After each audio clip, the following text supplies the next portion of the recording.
que tem o tempo regimental de 25 minutos. Senhor presidente Gilberto Nascimento, é um prazer e uma alegria poder tê-lo como nosso presidente, pelo menos presidindo essa sessão de hoje, e toda a região de Piracicaba estará acompanhando a sua direção desta sessão. Senhoras e senhores deputados, ninguém ignora as dificuldades por que passa o país. Estamos vivendo uma crise econômica, ética, social, política e administrativa.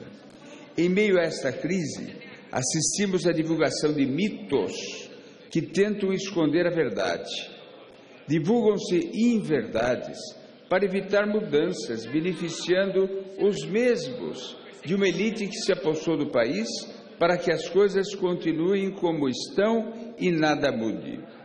O pedido de impeachment da presidente Dilma Rousseff, assinado pelos juristas Miguel Reale Júnior, Janaína Pascoal e Hélio Bicudo, um dos fundadores do PT, foi recebido pela Câmara dos Deputados em dezembro do ano passado. O pedido teve como base os argumentos de que Dilma cometera crimes de responsabilidade graves por conta do atraso nos repasses a bancos públicos para pagar benefícios sociais, o que ficou conhecido como pedaladas fiscais. E o segundo argumento é que houve abertura de créditos suplementares no orçamento sem a devida prévia autorização legal necessária prevista na Constituição por parte do Congresso Nacional. O primeiro mito divulgado é que haveria um golpe político em curso, o qual violaria não apenas a nossa própria Constituição, mas o próprio Tratado de Ushuaia do Mercosul, que prevê a cláusula democrática para a condição de funcionamento dos países do Mercosul. Ora, não há golpe nenhum em curso no país, pois discutir a possibilidade de impeachment do presidente da República é um instituto democrático previsto na própria Constituição Federal de 1988, assinada por diversos deputados e senadores que hoje aqui estão. No momento em que o Supremo Tribunal de Justiça regulamenta o impeachment, dá a sua anuência tácita à tramitação do processo. E parte daqueles que apregoavam o mito de golpe em curso compreenderam o equívoco, mas não desistiram. Passaram a defender um segundo mito. Que segundo mito é este? É de que a presidente não cometera crimes de responsabilidade como exige a nossa Constituição. Aliás, é exigência expressa da lei para iniciar a análise da possibilidade de impeachment. No caso em curso, o crime de responsabilidade de que a presidente da República é acusada é ter efetuado as pedaladas fiscais e ter autorizado débitos do Executivo sem a prévia autorização do Congresso Nacional, o que constituiriam graves violações da própria Constituição Federal e da Lei de Responsabilidade Fiscal. Ou seja, é um atentado contra a lei orçamentária.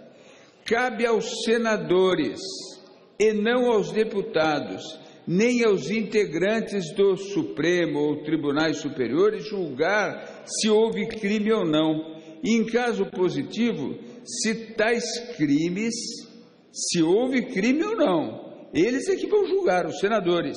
E, em caso positivo, se tais crimes são razões suficientes para afastar a presidente da República de seu cargo. Os deputados, sem entrar no mérito da matéria, apenas votam se o processo de julgamento da presidente pelos senadores deve ou não ser iniciado. Em outras palavras, se há admissibilidade de tramitação do pedido de impeachment.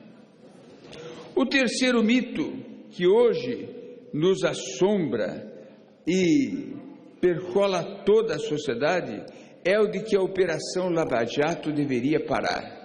Parar porque estaria trazendo seríssimos danos à economia brasileira, gerando descrédito, desinvestimentos, atrasos da infraestrutura, queda da competitividade da indústria brasileira e, acima de tudo, trazendo desemprego e queda da renda real do trabalhador. Enfim, o terceiro mito consiste em culpar a Operação Lava Jato pela estagnação da economia brasileira. Na realidade, a Operação Lava Jato não pode e não deve parar. Ela é depositária da esperança de todos nós, de toda a população brasileira, de que a nossa legislação valha para todos e não apenas para os mais humildes. Mais do que isso, a Operação Lava Jato é a esperança de que mudanças na legislação possam priorizar a honradez, a decência e a dignidade no trato do erário, em defesa daqueles recursos que devem obrigatoriamente ser destinados às políticas que de fato melhoram a vida dos mais necessitados. Unir o país contra a Lava Jato é algo sem sentido.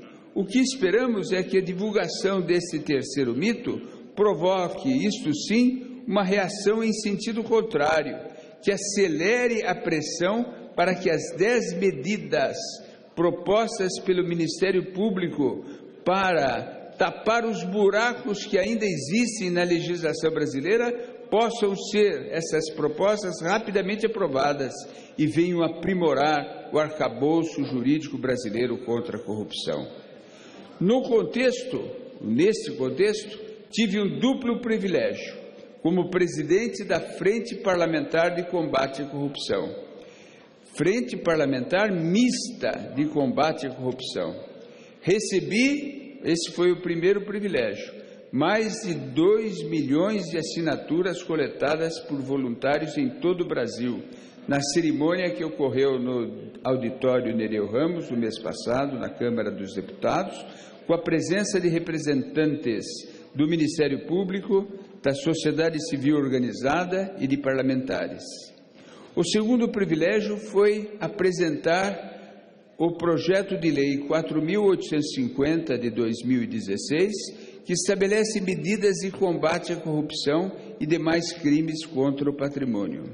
Apresentar essas propostas de alterações legislativas, juntamente com outros deputados, tem um duplo enfoque. Um enfoque ex ante, ou seja, prevenir, buscar evitar o desvio de recursos públicos. E um segundo enfoque, um enfoque ex post, ou seja, garantir transparência, celeridade e eficiência no processo de combate à corrupção, para que os desvios sejam percebidos com mais facilidade, quase que automaticamente, e facilitar também a punição dos corruptos e a recuperação dos recursos. Nesse enfoque, a Frente Parlamentar Mista de Combate à Corrupção se faz necessária, absolutamente necessária, para que possamos desenvolver agendas contra a corrupção, incluindo a apresentação de projetos de lei e a melhoria da fiscalização por parte dos parlamentares, deputados e senadores, utilizando mecanismos previstos na convenção apropriada, na Convenção de Combate à Corrupção, já aprovada pelas Nações Unidas e ratificada por dezenas e dezenas de países. Recentemente, nós, deputados que apresentamos o projeto de lei 8.450 de 2016, que consubstancia as 10 medidas que os promotores e procuradores da República julgam apropriadas para aprimorar a legislação, estivemos com o presidente da Câmara dos Deputados e vamos estar com o novo presidente, pedindo celeridade na tramitação do referido projeto. É necessária essa celeridade na tramitação do projeto, para que as medidas elaboradas pelo Ministério Público sejam aprovadas e venham a reforçar o arcabouço jurídico que defende o erário e pune com eficiência aqueles que delinquirem apropriando-se de recursos públicos. Hoje, brotam manifestações populares contra a corrupção em diversos pontos do país. Agora, às 17 horas, em frente à CGU, estarão reunidos representantes da sociedade civil e funcionários da CGU para reforçar o controle e o combate à corrupção. Controle dos recursos públicos, para que eles sejam bem aplicados, para que eles sejam destinados a melhorar a saúde, a educação, a habitação, a mobilidade urbana, a segurança dos mais pobres e protegido por esses que hoje, na verdade, são perigosos delinquentes que precisam ser punidos para que sirvam de exemplo e que acabe com a impunidade do país. Devido à recessão que ela própria causou, o governo Dilma sofre hoje devido não à Operação Lava Jato, mas a essa recessão causada por medidas políticas equivocadas. O governo Dilma não sofre devido à oposição, aliás, altamente minoritária, mas devido à falta de apoio efetivo por parte daqueles de sua própria base, descontentes que já foram beneficiados pelo governo e ainda querem mais. Estamos cansados de saber que a presidente foi pouco proativa em apresentar propostas que ajudassem a minorar a crise que agora chegou a um patamar escandaloso. Escandaloso a hora que atingiu mais de 11 milhões de famílias brasileiras, que são aquelas que perderam seus empregos. Aliás, vivemos um período de insatisfação generalizada da sociedade, a qual clama por um país mais transparente no trato da coisa pública. E nessa conjuntura, o combate à corrupção é um dos poucos temas que tem apoio unânime da sociedade. Quero registrar também alguns dados sobre o desemprego, que atingiu o maior patamar, segundo os últimos dados que temos da Pesquisa Nacional por Amostra de Domicílios Contínua Mensal, desde o início da sua série histórica da pesquisa no primeiro trimestre de 2012. Conforme divulgou o IBGE, no dia 20 de abril, a taxa de emprego chegou a 10,2%. Hoje já chegou a mais, continua subindo e já está em 10,9% no trimestre móvel, encerrado em março último. Isso segundo dados do próprio IBGE, ou seja, resultado 1,9 pontos acima da taxa de 9% do trimestre fechado em dezembro de 2015 e 3 pontos percentuais a mais do que o mesmo período em 2015, o trimestre encerrado em março do ano de 2015. Naquela oportunidade, em 20 de abril, o desemprego já estava em 10,2% e nesse trimestre encerrado chega a 10,9%. A população desocupada totalizava naquele mês 10,4 milhões e hoje já passa, segundo o próprio IBGE, de 11 milhões de pessoas, o que significa um crescimento de mais de 40% em um ano. Esse contingente de desempregados, que já ultrapassou os 11 milhões de pessoas, subiu mais de 40%, ou mais de 3 milhões de pessoas em um ano. A entrada desse contingente de pessoas, contingente humano, na fila do desemprego em apenas um ano, é a maior adição de pessoas já registrada na pesquisa nessa comparação. Precisamos ajudar o Brasil a voltar a crescer, fortalecendo a economia, gerando novos postos de trabalho. Cada um de nós, sejam aqueles que ocupam cargos eletivos, sejam aqueles que ocupam cargos não eletivos, que ocupam funções, que são agentes políticos, agentes econômicos, podem ajudar o Brasil a voltar a crescer, fortalecer a sua economia e gerar novos postos de trabalho. A população, notadamente a mais pobre, não pode continuar respondendo por erros sequenciais do seu próprio governo. Muito obrigado, senhores. Vossa Excelência concede uma parte, deputado Tami? Pois não, com prazer.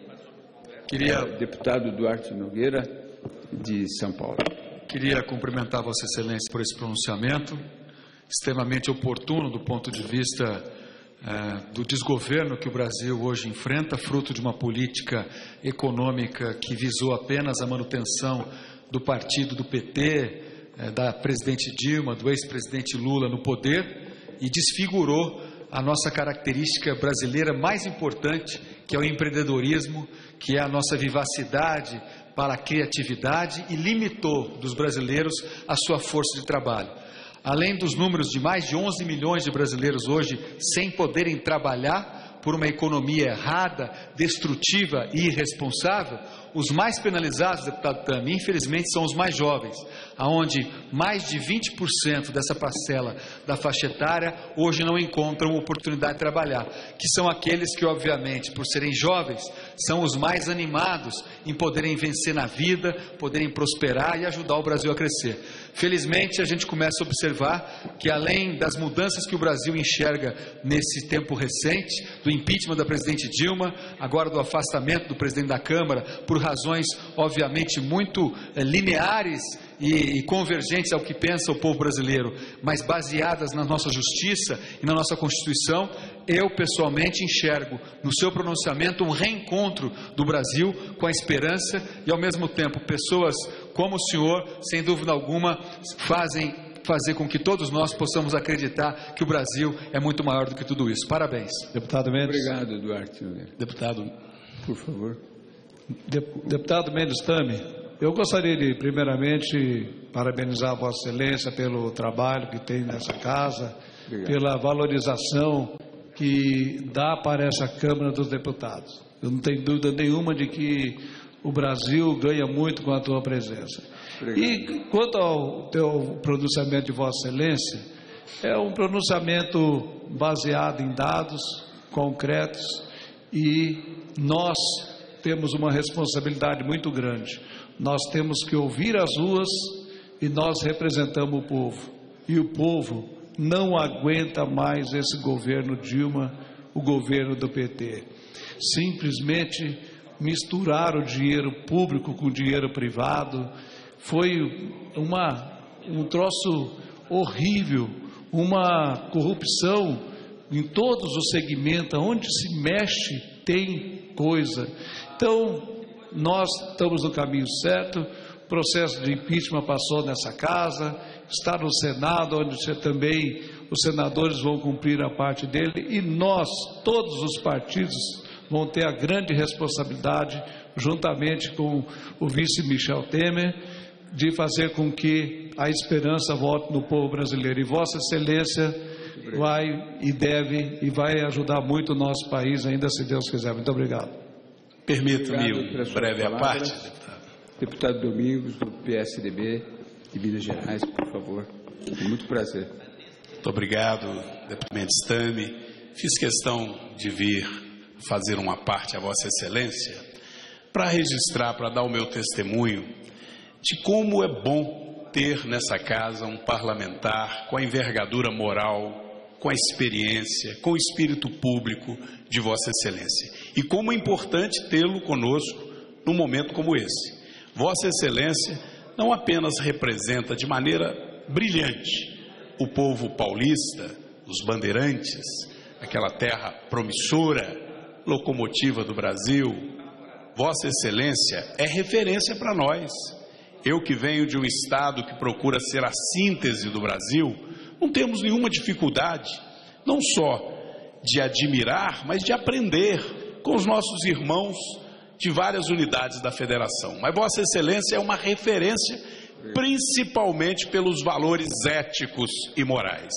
E é o que o país mais precisa nesse momento.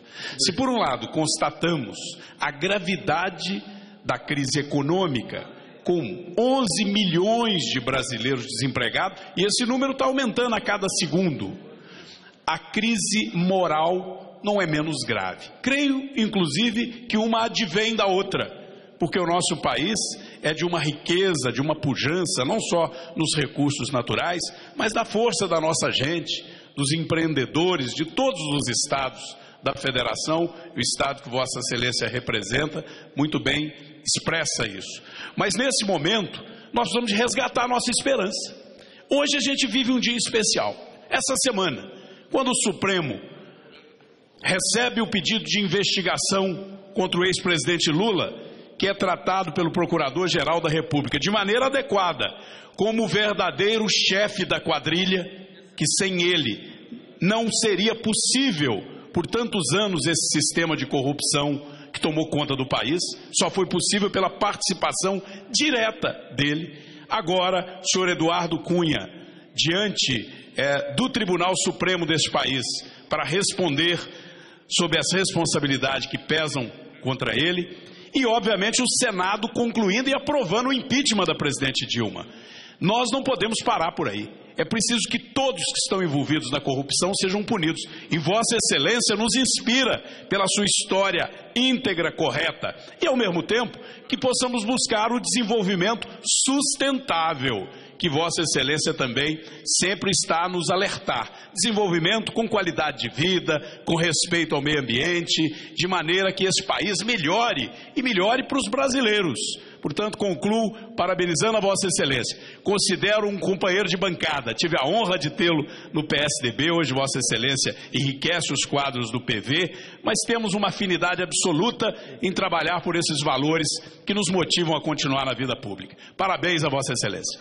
Muito obrigado, deputado Domingos. Nós temos uma grata satisfação de poder incorporar esses 3 pronunciamentos ao nosso e, dessa forma, fazê-los parte integrante da nossa manifestação. Muito obrigado, senhor presidente. Ok, encerrado o tempo destinado aos oradores do grande expediente,